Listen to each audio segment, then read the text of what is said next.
जहां एक ओर कोरोना जैसी महामारी से पूरा विश्व सहित भारत भी परेशानी की कतार में खड़ा है, लेकिन भारत में रिपब्लिक टीवी न्यूज चैनल एवं उसके मालिक, प्रबंधक, निर्देशक एवं मुख्य संपादक अर्नब गोस्वामी ने 21 अप्रैल को डिबेट के दौरान पालघर, महाराष्ट्र में हुई घटना को लेकर अखिल भारतीय कांग्रेस कमेटी की अध्यक्षा सोनिया गांधी पर अनर्गल और अशोभनीय टिप्पणी की थी। इसके बाद से देश के कांग्रेसियों में हर राज्य के पुलिस स्टेशनों में अर्नब गोस्वामी के खिलाफ ज्ञापन देकर मामला दर्ज करवाया जा रहा है।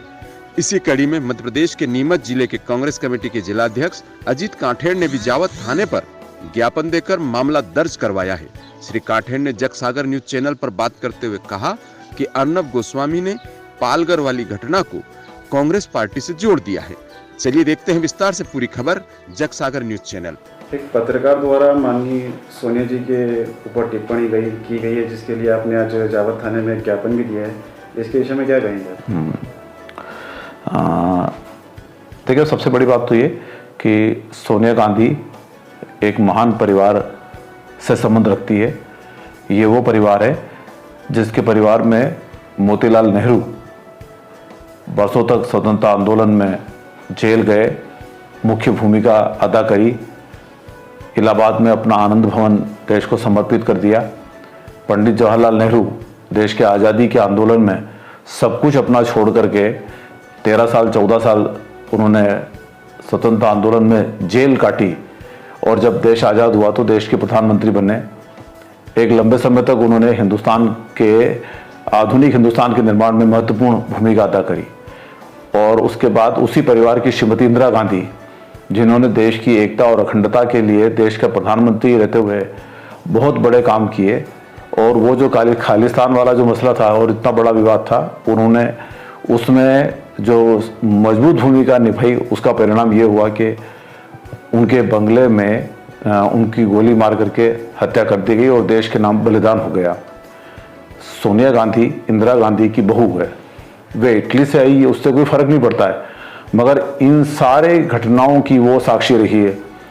और जब ये सब कुछ बीता तो जब राजीव गांधी को देश का प्रधानमंत्री बनाने का अवसर आया तो सोनिया जी का व्यक्तिगत विचार तो राजनीति में आने का था ही नहीं।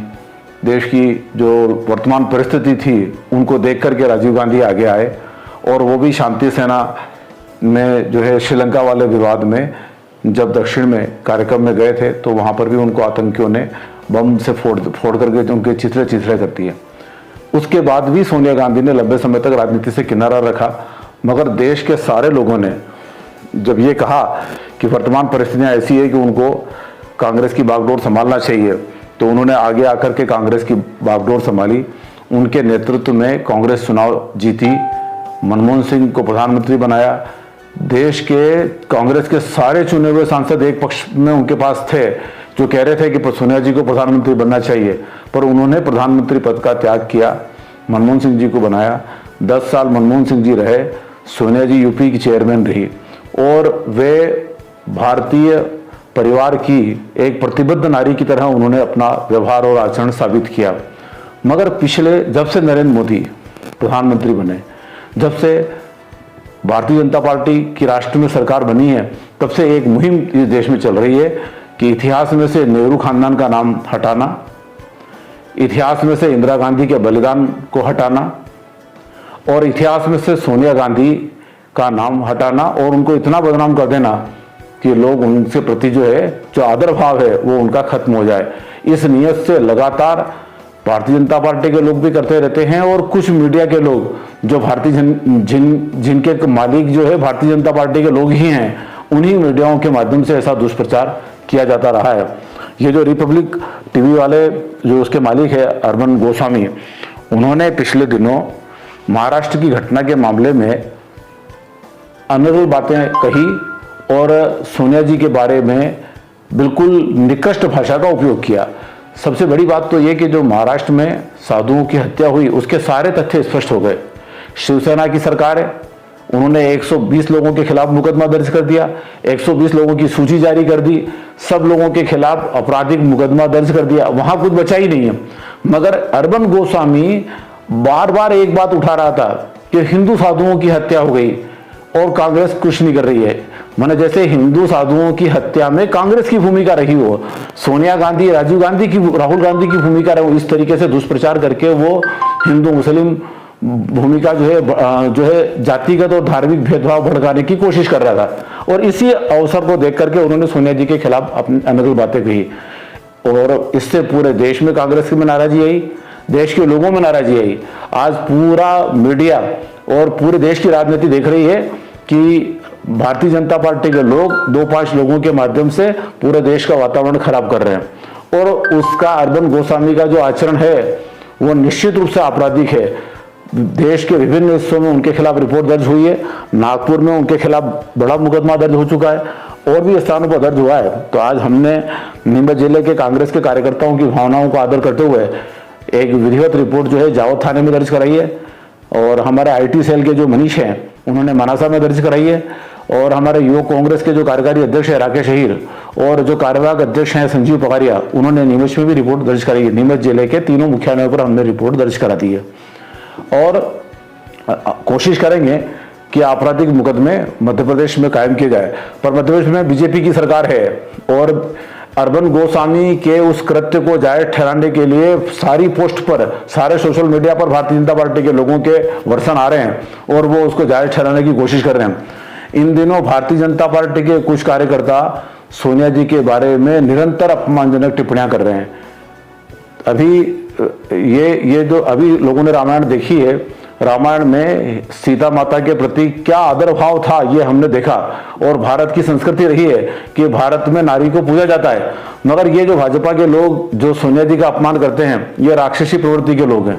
ये सारे के सारे लोग जो है न तो सोनिया जी की इज्जत करना जानते हैं, न महिला की इज्जत करना जानते हैं और नारी की इज्जत करना जानते हैं। इनको अपमान करने में आनंद आता है।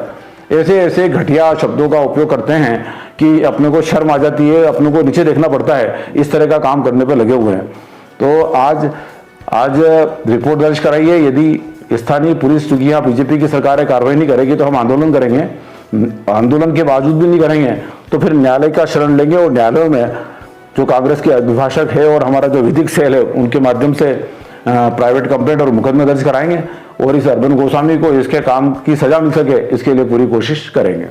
जैसा कि देखा गया कि आप भी मीडिया और प्रेस के माध्यम से जुड़े हुए हैं, तो आप हमारे चैनल के माध्यम से पत्रकारों को या प्रिंट मीडिया जो भी मीडिया है उनको क्या संदेश देना चाहते हैं, क्योंकि आजकल नफा ज़्यादा फैलाई जा रही है? नहीं, एक बात और है कि पहली बात तो ये कि लोकतंत्र में पत्रकारिता जो है वो लोकतंत्र का पहला महत्वपूर्ण स्तंभ माना गया है और संविधान में व्यवस्था की गई है कि पत्रकारों की जो अभिव्यक्ति की स्वतंत्रता है उसकी रक्षा जो है की जाए। इसके लिए कानून में पूरा प्रावधान किया गया है। मगर भारतीय जनता पार्टी वालों का स्वभाव ऐसा है कि उनके पक्ष में बोलते हैं तो उनके साथ खड़े होते हैं और उनके खिलाफ और उनके जो असहमति आ रही है उसको वो बर्दाश्त नहीं करते हैं और उनके खिलाफ हमला करने की कोशिश करते हैं, डराने धमकाने की कोशिश करते हैं। पर हम कांग्रेस के लोगों ने, जिन्होंने 70 साल पहले लोकतंत्र की स्थापना करी है और इन 70 सालों में हमने किसी भी पत्रकार को कभी डराया धमकाया नहीं, हमने अभिव्यक्ति की स्वतंत्रता की हमेशा रक्षा करी है। तो यदि पत्रकारों के साथ कोई इस जिले में घटना होती है तो कांग्रेस के कार्यकर्ता सबसे पहले पत्रकारों के मान सम्मान और उनकी सुरक्षा के लिए लड़ाई लड़ेगा और हम इस मामले में कतई पीछे रहने वाले नहीं हैं। इस न्यूज के प्रायोजक है राही ग्राफिक्स। भारत में कहीं भी एक फोन पर अपना विज्ञापन मंगाएं। समस्त प्रकार के सोशल मीडिया पोस्टर एवं प्रिंटिंग हेतु संपर्क करें 963070 555 2 93401599।